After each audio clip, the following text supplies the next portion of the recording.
Well, what led me to the street? You know, it's funny, people always ask me all the time, what led you to the streets? And I always tell them, if I grew up around stockbrokers, I would have been working on Wall Street.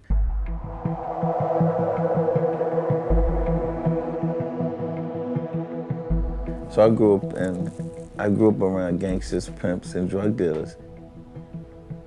You know, you're a product of your environment. It was always about the money for me. I wasn't trying to be John Gotti. You know, I wasn't trying to be a drug lord, even though I worked for one of the most violent drug crews in American history called the Supreme Team. Well, from my experience, you know, being a drug dealer and becoming a commander in the NYPD or just being a regular cop, I think I'm an expert on policing, and I'm one of the few people in America that can speak on both lenses, being a drug dealer and being a cop.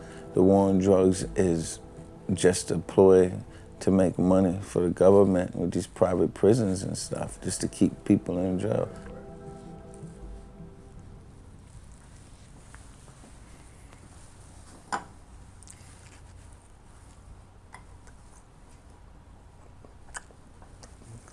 We was making thousands of dollars a day. I mean, once crack hit, you know, we was selling weed, we was making hundreds of dollars a day.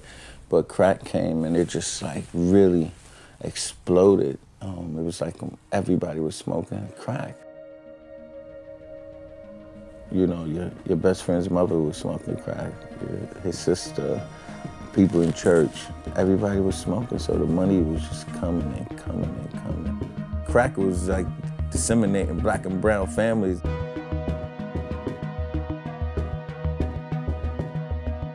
So ironically, the local drug dealer actually is almost like a pillar of the community. People don't realize that. So like when I was working, like the drug dealer, like we would take care of Miss Smith. If Miss Smith needed to get home, we would make sure that Miss Smith got home. Everybody knew we were selling drugs, but we all grew up in the neighborhood. Most people that live in the community, they're not really calling the police on them because they're their sons and daughters that's out there. They don't want to see them hurt. And also, drug dealers usually keep the peace in the neighborhood. The NYPD, you know, is policing. I can promise you, in black and brown communities, I coined the phrase, they hunt. And in white communities, they protect and serve. And that's just what it is. I was very lucky because I left the streets October '87. They was always locking up the crackhead. And I just didn't get it. Like, why are we locking up crack? That's their choice to use drugs. You know, it's a medical issue. These people need help. It's the people that's using drugs. Dealers, let's lock them up and give them second chances, whatever we need to do. But people that's using drugs, they need help. You know, when you're 15, you make bad decisions, or 13 like I did. I'm all for allowing kids to make mistakes. And I'm not saying if there's, you know, there's some bad kids. We do know there's some bad kids that's like gangsters and stuff like that. Miss Smith that live on that block knows that Dennis is a menace. He done raped somebody, he shot somebody. She don't care if you lock him up every day of the week, because she wants him off her block. She knows he's a bad guy. But Bob, that's not doing anything. You keep bothering Bob, Miss Smith is pissed off because she knows this is a good kid. He's in school, he works at McDonald's, you know, just making ends meet.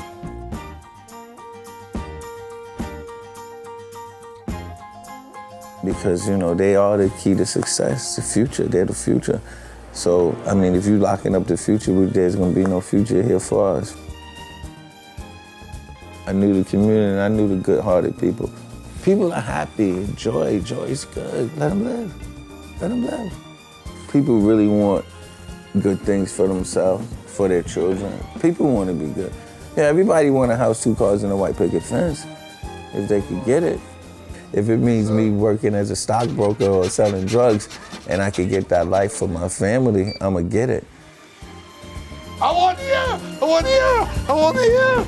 I want you! Hey! Hallelujah! I won! Give me the next one.